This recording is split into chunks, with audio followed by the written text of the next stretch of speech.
Long before its toppling on August 20th of 2018, Silent Sam was a source of extreme division and controversy on UNC's campus. Historically, Silent Sam was erected to honor Chapel Hill students who fought for the Confederacy during the Civil War, but that wasn't all it stood for. During its initial commemoration in 1913, Julian Carr, an industrialist and blatant supporter of the Ku Klux Klan, spoke about the statue's symbolism.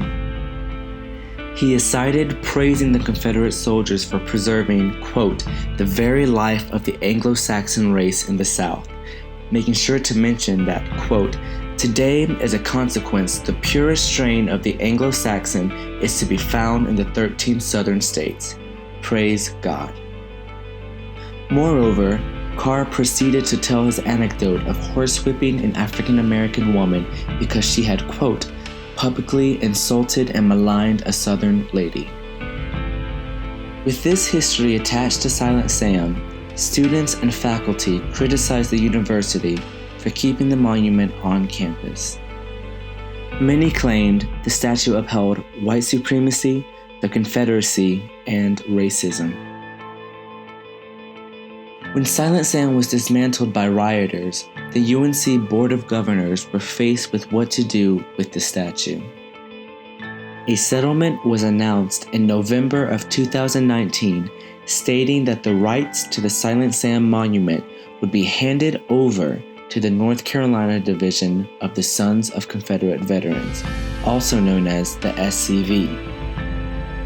Details about the settlement included banning the statue from any of the 14 counties with a UNC institution and providing $2.5 million to the SCV to ensure Silent Sam's preservation. This decision resulted in shock and outrage from students, faculty, and onlookers who took to Twitter to express their opinions. In order to better understand the conversations occurring on Twitter, a corpus of approximately 1,000 tweets surrounding Silent Sam was accumulated. The Twitter grouping software known as tags was used to gather these tweets, which all used the hashtag SilentSam. Categories were created to assess various aspects of the tweets, as well as the stance and characteristics of the tweeter. Examining the tweeter's profile and past tweets provided the information needed to add appropriate data into these categories. Information like political affiliation, demographics, and settlement stance were collected. Naturally, the corpus amassed an array of tweets. The report contained tweets from those who were in favor of the settlement, those who were against it, and even individuals who were neutral.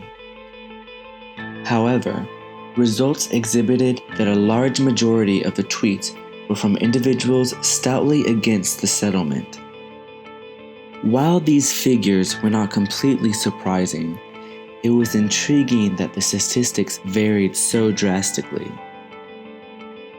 To better grasp these numbers, attention was given to the tweeter's political affiliation. Essentially, the tweeters who were in favor of the settlement generally proved to be right affiliated, while persons who disagreed with the settlement were left affiliated.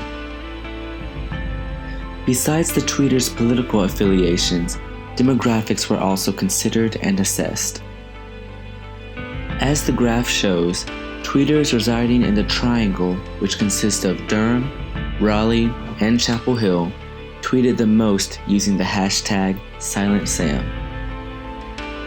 According to the Best Places Liberal/Conservative Index, the Durham-Chapel Hill area is a liberal location, which could explain the abundance of left-wing responses within the corpus of tweets. Another interesting discovery the report outlined was the form of communication tweeters used.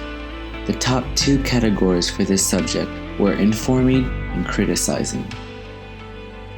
In the case of informing tweets, tweeters often left their opinions out of their posts, focusing instead on the information coming from trusted news sources.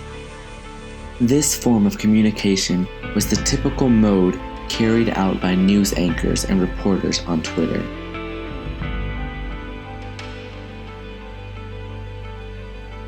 Overall, this report displays how relevant social media is when it comes to movements in communities, societies, and beyond.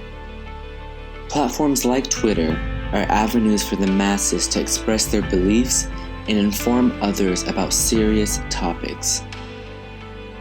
This data can be useful in understanding the conversations being had on social media, as well as popular opinion. History isn't always easy. That's why it's crucial that discussions continue to take place concerning issues like #SilentSam.